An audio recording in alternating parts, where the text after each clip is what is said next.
अबे वो 2 गाड़ी के सिक्योरिटी गार्ड खड़ा।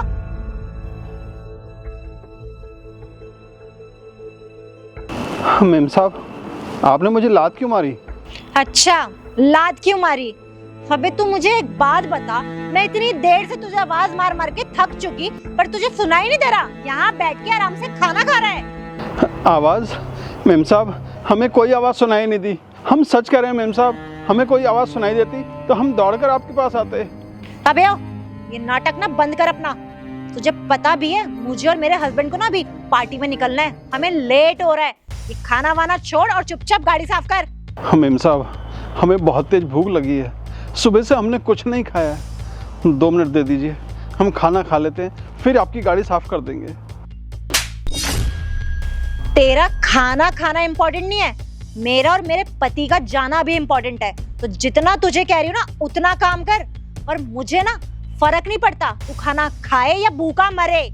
तुझे जितना काम बोलूं ना उतना कर, और अगर तुझे खाना ही खाना है ना तो अभी के अभी ना धक्के मार के जॉब से निकाल दूंगी। चल। नहीं नहीं मेम साहब, हमें नौकरी से मत निकालिए। इकलौते हम ही घर में कमाने वाले, अगर आप हमें नौकरी से निकाल देंगे तो हमारे घर का खर्च कैसे चलेगा? मेम साहब, हम एक काम करते, पहले हम आपकी गाड़ी साफ कर देते हैं। हमें हमारी औकात समझ में आ गई है। अब आया ना लाइन पे, पकड़। ठीक है ठीक है।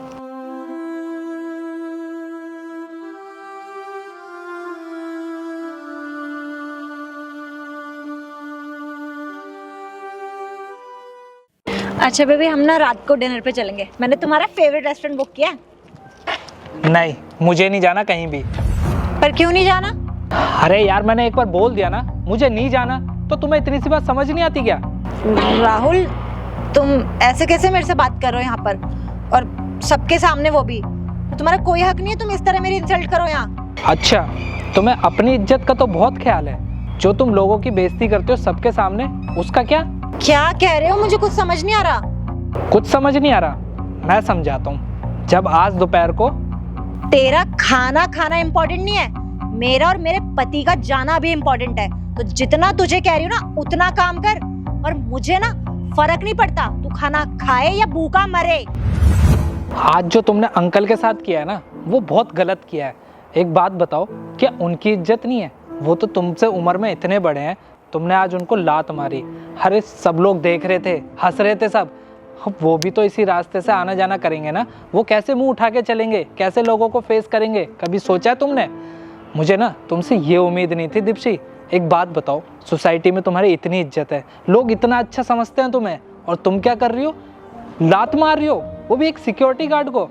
अरे वो बेचारा कुछ बोल नहीं रहा था तुम्हें, क्योंकि वो हमारे यहाँ काम करता है। इसका मतलब ये नहीं कि तुम उसको उल्टा सीधा बोलोगी और मारोगी।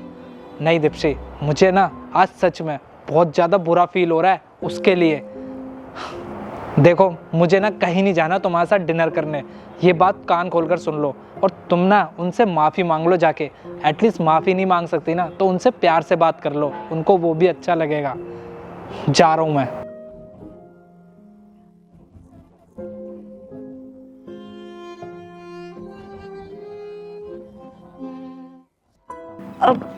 अंकल सुनो।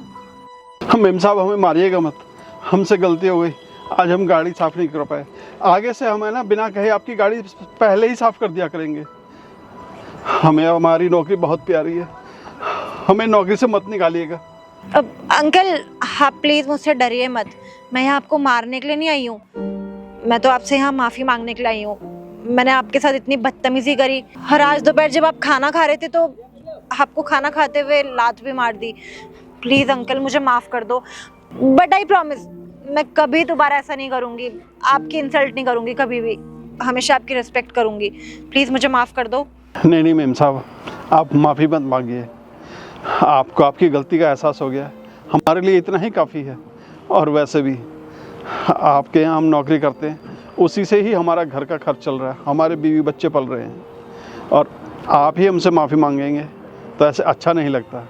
अंकल सच में आप ना बहुत अच्छे हो, और आपका दिल भी बहुत बड़ा है। आपने मुझे माफ़ कर दिया, मेरे लिए यही बहुत बड़ी बात है। अब आप अपना काम कर लीजिए, मैं भी चलती हूँ।